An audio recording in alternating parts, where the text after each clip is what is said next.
श्रीगणेशाय नमः। अथ श्री शनैश्चर माला मंत्रः विनियोगः। ओम अस्य श्री शनैश्चर माला मंत्रस्य काश्यप ऋषिः अनुष्टुप् छन्दः। शनैश्चरो देवता शं बीजं निं शक्तिः मम कीलकं समस्तपीडा परिहारार्थे शनैश्चर प्रसाद सिद्ध्यर्थे जपे विनियोगः। अथ करन्यासः। शनैश्चराय अंगुष्ठाभ्यां नमः।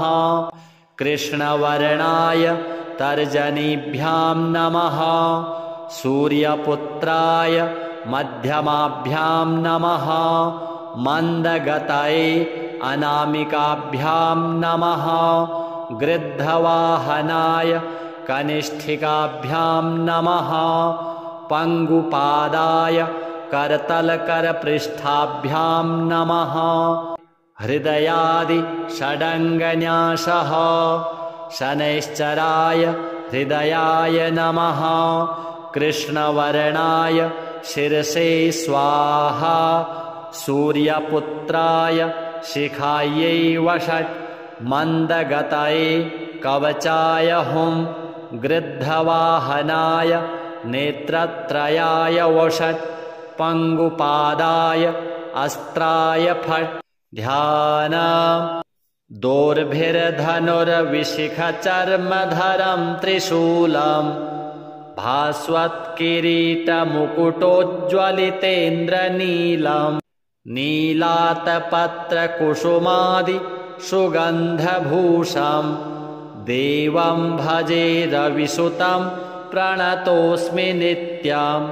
ॐ नमो भगवते शनैश्चराय मंदगतये सूर्यपुत्राय महाकालाग्निसदृशाय क्रूर कृशदेहाय गृध्रासनाय नीलरूपाय चतुर्भुजाय त्रिनेत्राय नीलांबरधराय नीलमाला विभूषिताय धनुराकारमण्डले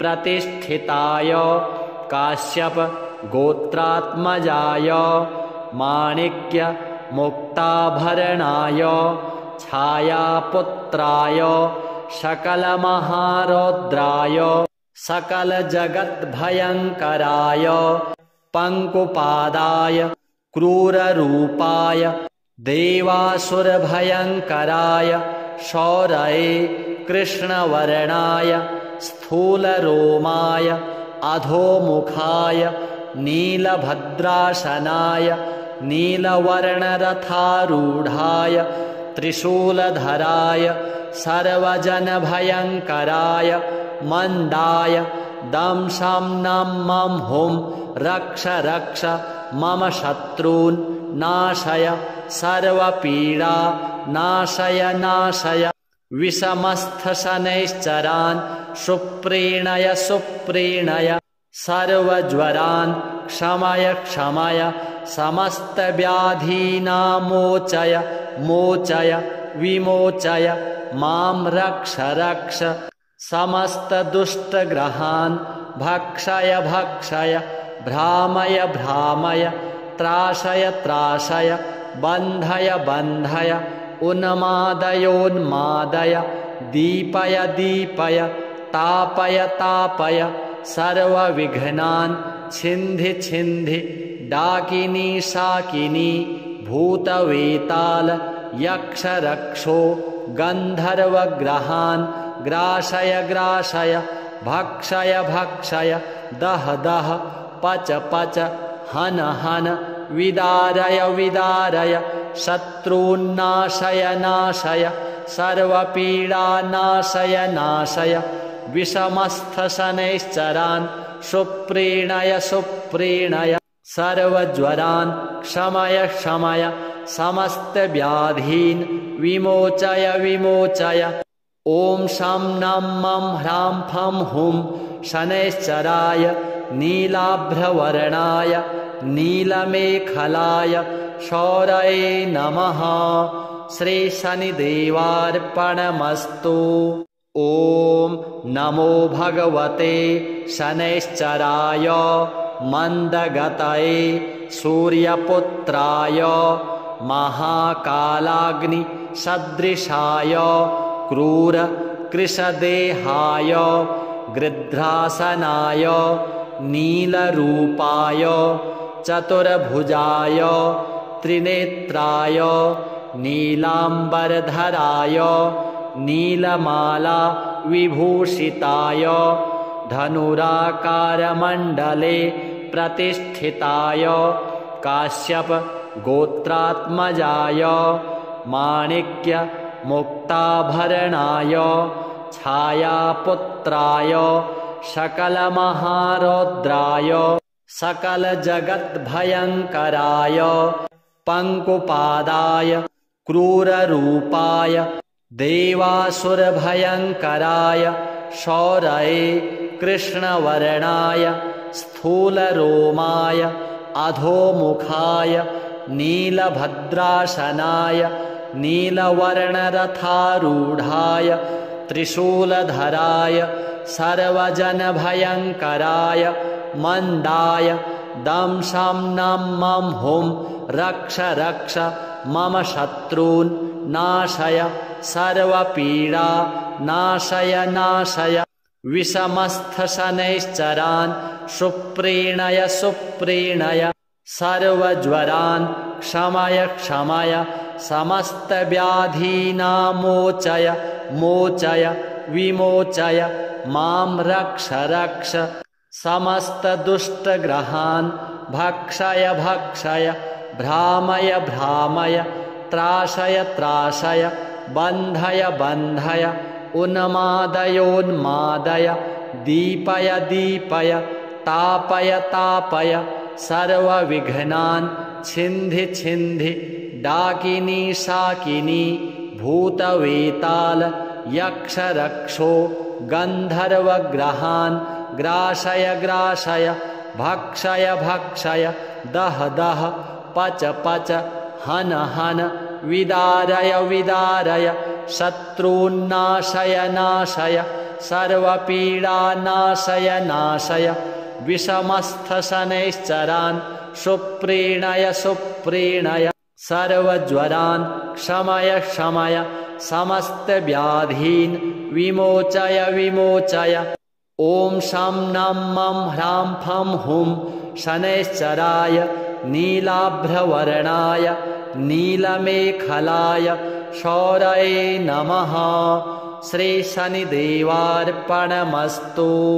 ॐ नमो भगवते शनैश्चराय मन्दगतये सूर्यपुत्राय महाकालाग्निसदृशाय क्रूरकृशदेहाय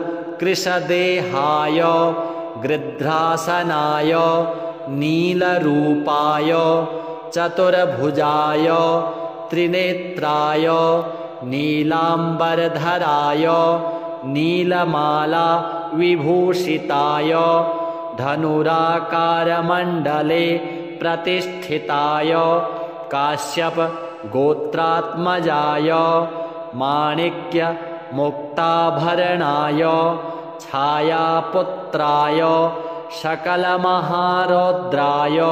सकलजगद्भयङ्कराय पङ्कुपादाय क्रूररूपाय देवासुरभयङ्कराय शौरये कृष्णवर्णाय स्थूलरोमाय अधोमुखाय नीलभद्रासनाय नीलवर्णरथारूढाय त्रिशूलधराय सर्वजनभयङ्कराय मन्दाय दं शं नं मं हुं रक्ष रक्ष मम शत्रून् नाशय सर्वपीडा नाशय नाशय। विषमस्थशनैश्चरान् सुप्रीणय सुप्रीणय सर्वज्वरान् क्षमय क्षमय समस्तव्याधीनामोचय मोचय विमोचय मां रक्ष रक्ष समस्तदुष्टग्रहान् भक्षय भक्षय भ्रामय भ्रामय त्रासय त्रासय बन्धय बन्धय उन्मादयोन्मादय दीपय दीपय तापय तापय सर्वविघ्नान् छिन्धि छिन्धि डाकिनी शाकिनी भूतवेताल यक्ष रक्षो गन्धर्वग्रहान् ग्रासय ग्रासय भक्षय भक्षय दह दह पच पच हन हन विदारय विदारय शत्रून्नाशय नाशय सर्वपीडानाशय नाशय विषमस्थशनैश्चरान् सुप्रीणय सुप्रीणय सर्वज्वरान् क्षमय क्षमय समस्तव्याधीन् विमोचय विमोचय ॐ शं नं मं ह्रां फं हुं शनैश्चराय नीलाभ्रवर्णाय नीलमेखलाय शौरये नमः। श्री शनिदेवार्पणमस्तु। ॐ नमो भगवते शनैश्चराय मन्दगतये सूर्यपुत्राय महाकालाग्निसदृशाय क्रूर कृशदेहाय गृध्रासनाय नीलरूपाय चतुर्भुजाय त्रिनेत्राय नीलाम्बरधराय नीलमाला विभूषिताय धनुराकारमण्डले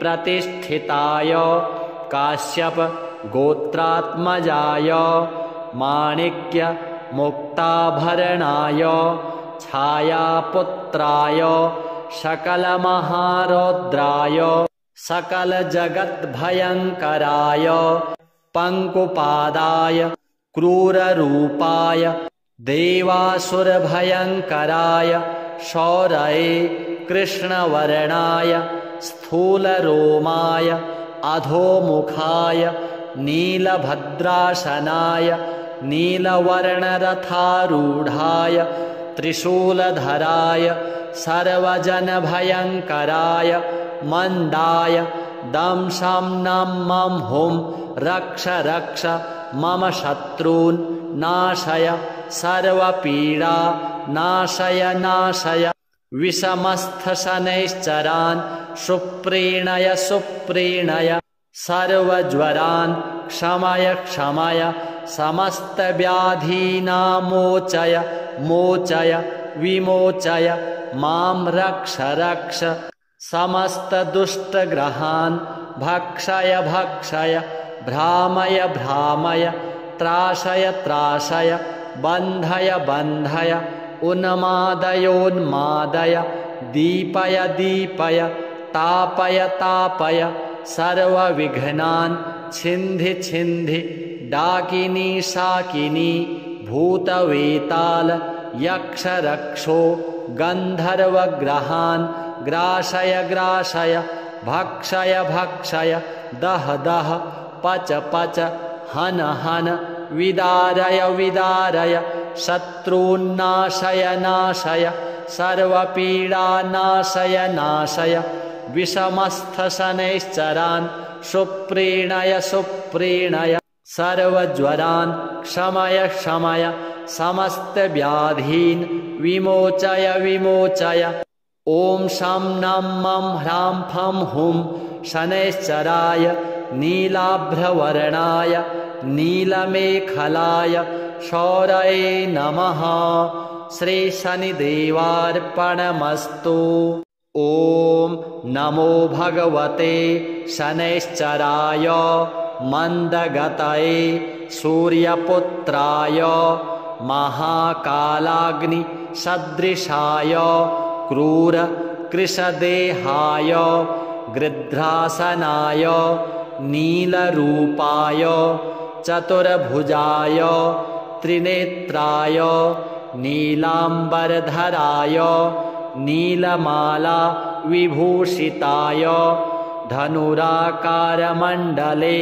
प्रतिष्ठिताय काश्यप गोत्रात्मजाय माणिक्य मुक्ताभरणाय छायापुत्राय सकलमहारौद्राय सकलजगद्भयङ्कराय पङ्कुपादाय क्रूररूपाय देवासुरभयङ्कराय शौरये कृष्णवर्णाय स्थूलरोमाय अधोमुखाय नीलभद्रासनाय नीलवर्णरथारूढाय त्रिशूलधराय सर्वजनभयङ्कराय मन्दाय दं शं नं मं हुं रक्ष रक्ष मम शत्रून् नाशय सर्वपीडा नाशय नाशय विषमस्थशनैश्चरान् सुप्रीणय सुप्रीणय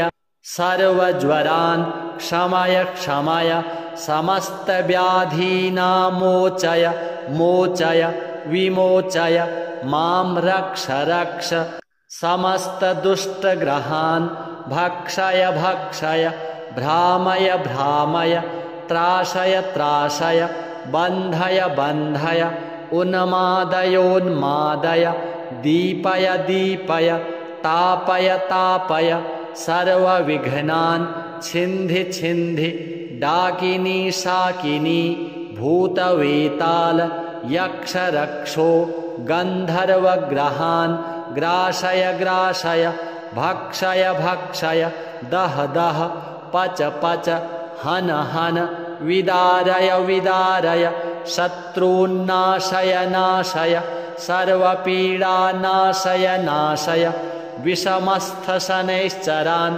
सुप्रीणय सुप्रीणय सर्वज्वरान् क्षमय क्षमय समस्तव्याधीन् विमोचय विमोचय ॐ शं नं मं ह्रां फं हुं शनैश्चराय नीलाभ्रवर्णाय नीलमेखलाय शौरये नमः।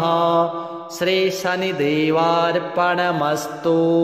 ॐ नमो भगवते शनैश्चराय मन्दगतये सूर्यपुत्राय महाकालाग्निसदृशाय क्रूरकृशदेहाय गृध्रासनाय नीलरूपाय चतुर्भुजाय त्रिनेत्राय नीलाम्बरधराय नीलमाला विभूषिताय धनुराकारमण्डले प्रतिष्ठिताय काश्यप गोत्रात्मजाय माणिक्य मुक्ताभरणाय छायापुत्राय सकलमहारौद्राय सकलजगद्भयङ्कराय पङ्कुपादाय क्रूररूपाय देवासुरभयङ्कराय शौरये कृष्णवर्णाय स्थूलरोमाय अधोमुखाय नीलभद्रासनाय नीलवर्णरथारूढाय त्रिशूलधराय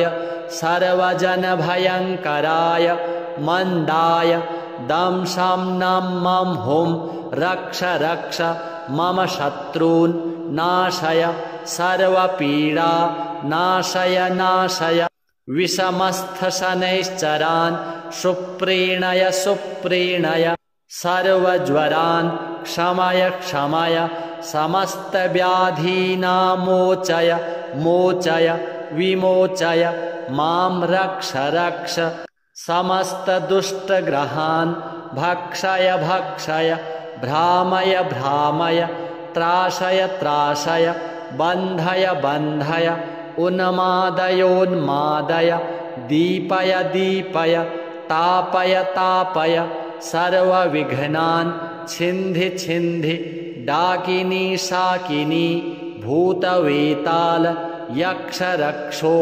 गन्धर्वग्रहान् ग्रासय ग्रासय भक्षय भक्षय दह दह पच पच हन हन विदारय विदारय शत्रून्नाशय नाशय सर्वपीडानाशय नाशय विषमस्थशनैश्चरान् सुप्रीणय सुप्रीणय सर्वज्वरान् क्षमय क्षमय समस्तव्याधीन् विमोचय विमोचय ॐ शं नं मं ह्रां फं हुं शनैश्चराय नीलाभ्रवर्णाय नीलमेखलाय शौरये नमः।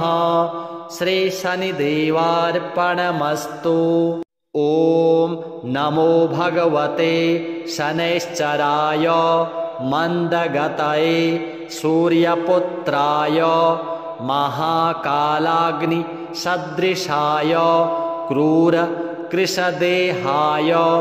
गृध्रासनाय नीलरूपाय चतुर्भुजाय त्रिनेत्राय नीलाम्बरधराय नीलमाला विभूषिताय धनुराकारमण्डले प्रतिष्ठिताय काश्यप गोत्रात्मजाय माणिक्य मुक्ताभरणाय छायापुत्राय सकलमहारौद्राय सकलजगद्भयङ्कराय पङ्कुपादाय क्रूररूपाय देवासुरभयङ्कराय शौरये कृष्णवर्णाय स्थूलरोमाय अधोमुखाय नीलभद्रासनाय नीलवर्णरथारूढाय त्रिशूलधराय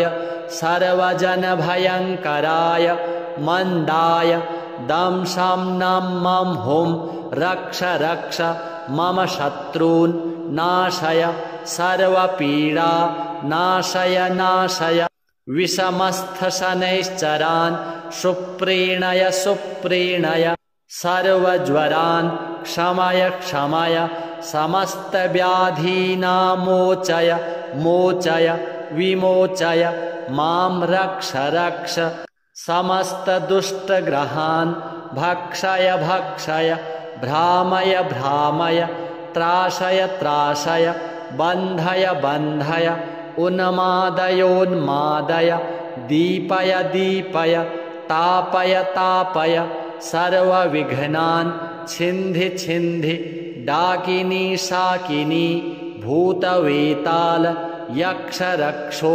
गन्धर्वग्रहान् ग्रासय ग्रासय भक्षय भक्षय दह दह पच पच हन हन विदारय विदारय शत्रून्नाशय नाशय सर्वपीडानाशय नाशय विषमस्थशनैश्चरान् सुप्रीणय सुप्रीणय सर्वज्वरान् क्षमय क्षमय समस्तव्याधीन् विमोचय विमोचय ॐ शं नं मं ह्रां फं हुं शनैश्चराय नीलाभ्रवर्णाय नीलमेखलाय शौरये नमः।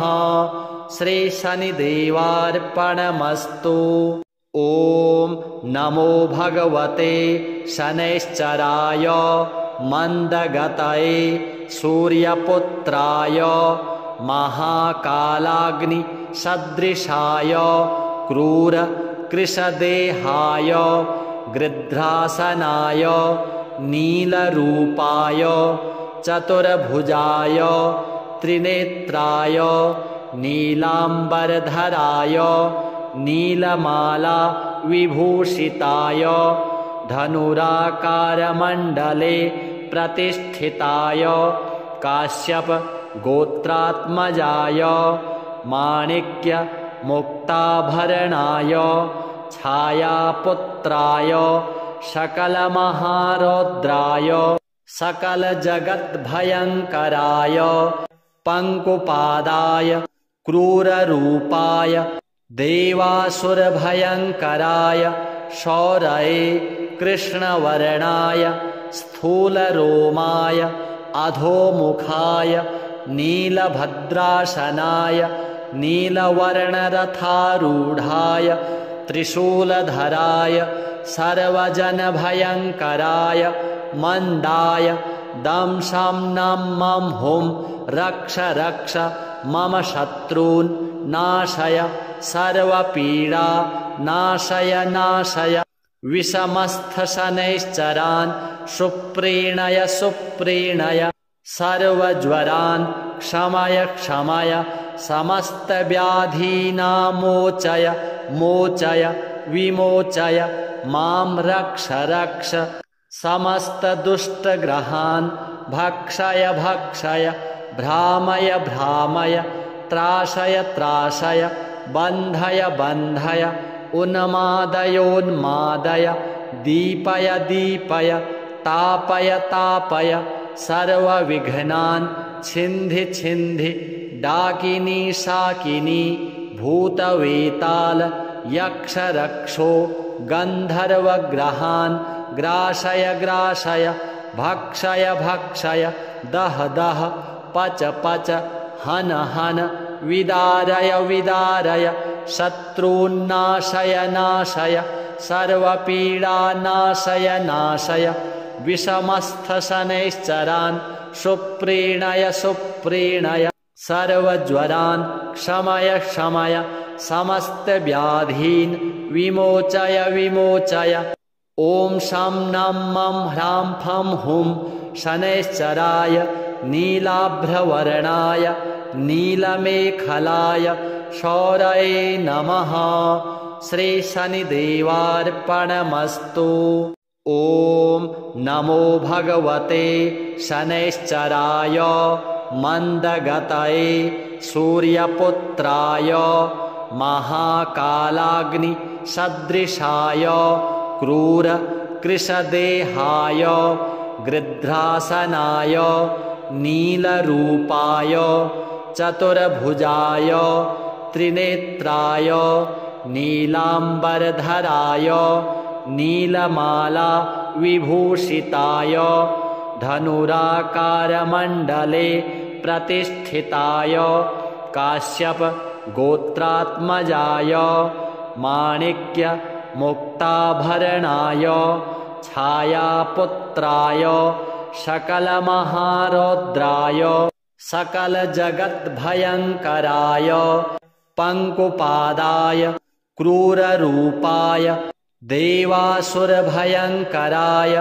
शौरये कृष्णवर्णाय स्थूलरोमाय अधोमुखाय नीलभद्रासनाय नीलवर्णरथारूढाय त्रिशूलधराय सर्वजनभयङ्कराय मन्दाय दंशं नं मं हुं रक्ष रक्ष मम शत्रून् नाशय सर्वपीडा नाशय नाशय विषमस्थशनैश्चरान् सुप्रीणय सुप्रीणय सर्वज्वरान् क्षमय क्षमय समस्तव्याधीनामोचय मोचय विमोचय मां रक्ष रक्ष समस्तदुष्टग्रहान् भक्षय भक्षय भ्रामय भ्रामय त्रासय त्रासय बन्धय बन्धय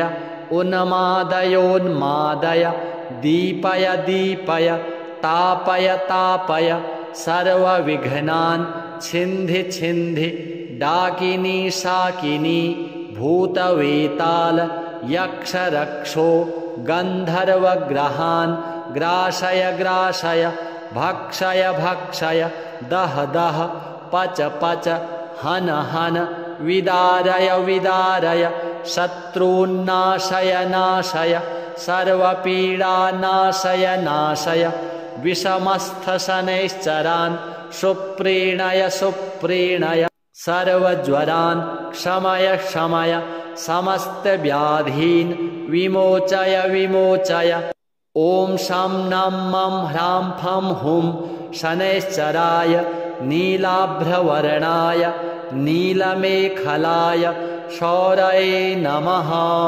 श्रीशनिदेवार्पणमस्तु।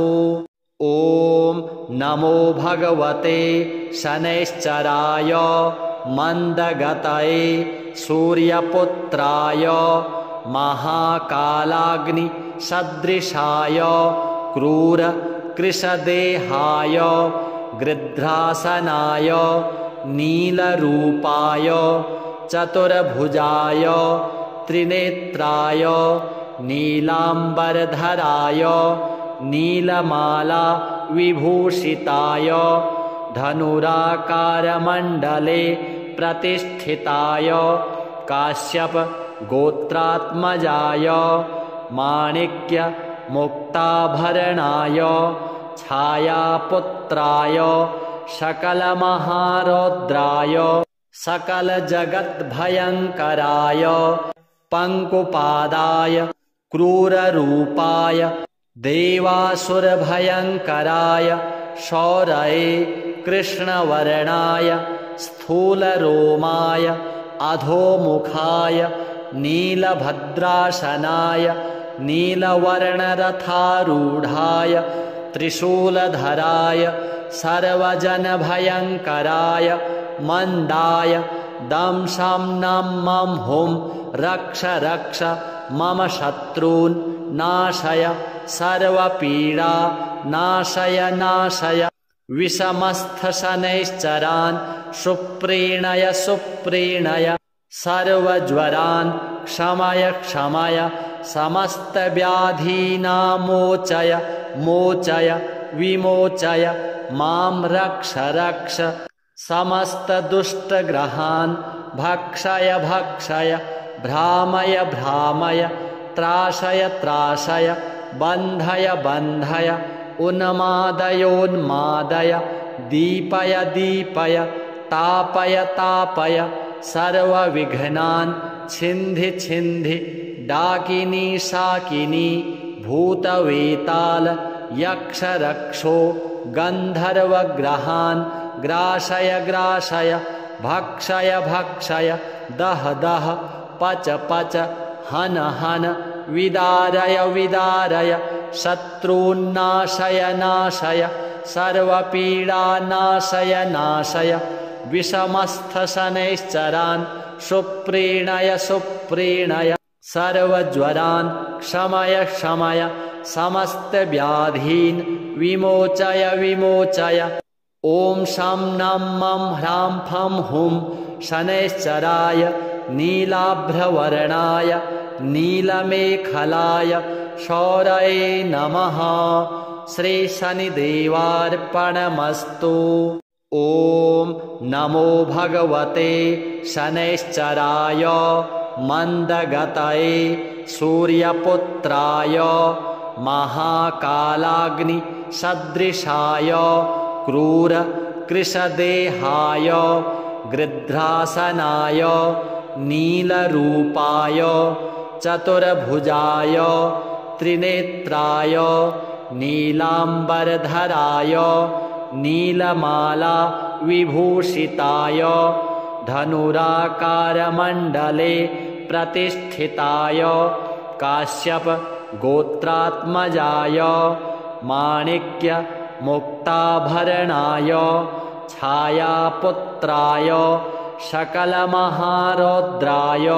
सकलजगद्भयङ्कराय पङ्कुपादाय क्रूररूपाय देवासुरभयङ्कराय शौरये कृष्णवर्णाय स्थूलरोमाय अधोमुखाय नीलभद्रासनाय नीलवर्णरथारूढाय त्रिशूलधराय सर्वजनभयङ्कराय मन्दाय दं शं नं मं हुं रक्ष रक्ष मम शत्रून् नाशय सर्वपीडा नाशय नाशय विषमस्थशनैश्चरान् सुप्रीणय सुप्रीणय सर्वज्वरान् क्षमय क्षमय समस्तव्याधीनामोचय मोचय विमोचय मां रक्ष रक्ष